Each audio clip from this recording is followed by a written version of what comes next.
ഏത്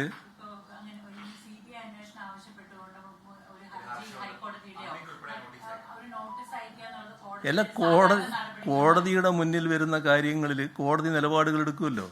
ആ നിലപാടുകൾ എടുക്കുന്നതിൽ എന്താ പ്രശ്നം? നമ്മൾ ഏതെല്ലാം കോടതികളുടെ നിലപാടുകൾ നേരിട്ടിരിക്കുന്നു, അത് സ്വാഭാവികമായിട്ട് വരുന്ന കാര്യമല്ലേ, അത് വരട്ടെ.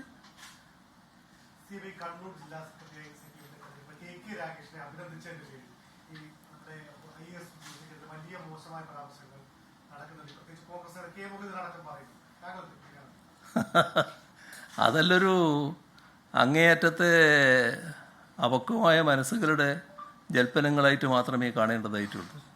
ഒരു ഈ ദിവ്യ അയ്യർ എന്ന് പറയുന്ന IAS ഉദ്യോഗസ്ഥ സർക്കാർ ലെവലിൽ പ്രവർത്തിക്കുന്ന ഒരു ഉദ്യോഗസ്ഥ.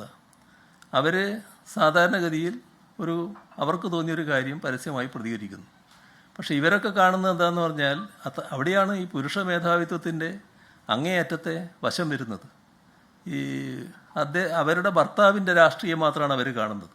ആ രാഷ്ട്രീയത്തിൽ നിന്ന് വ്യത്യസ്തമായ ഒരു നിലപാടും സ്വീകരിക്കാൻ പാടില്ലാലോ എന്നാണ് ഈ പുരുഷ മേധാവിത്വത്തിൻ്റെ ഭാഗമായിട്ടൊരു ചിന്ത വരുന്നത്. ആ ചിന്തയുടെ ഭാഗമായിട്ടാണ് അവരെ വല്ലാതെ ആക്ഷേപിക്കാൻ തയ്യാറായിട്ടുള്ളത്.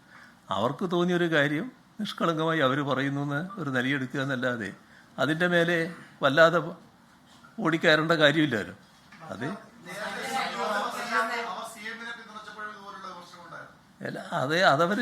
അവർക്ക് തോന്നുന്ന കാര്യങ്ങൾ അവർ പറയുന്നത് എടുത്താൽ പോരെ. അതിനെന്തിനാണ് അവർ ഇങ്ങനെ ചാടിക്കളിക്കേണ്ട കാര്യം? ഈ വശമാണ് കാണുന്നത്. ഈ ഭർത്താവിൻ്റെ രാഷ്ട്രീയത്തിന് വിരുദ്ധമായ നില അവരെടുക്കുന്നു. ഭർത്താവിൻ്റെ രാഷ്ട്രീയത്തിന് വിരുദ്ധമായ നിലയല്ല, അവരുദ്യോഗസ്ഥയാണ്. ആ ഉദ്യോഗസ്ഥ എന്ന നിലക്ക് ഗവൺമെൻറ്റുമായി ബന്ധപ്പെട്ട കാര്യങ്ങളിൽ അവർക്കുള്ള അഭിപ്രായം അവർ പറയുന്നു എന്ന് കണ്ടാൽ മതി.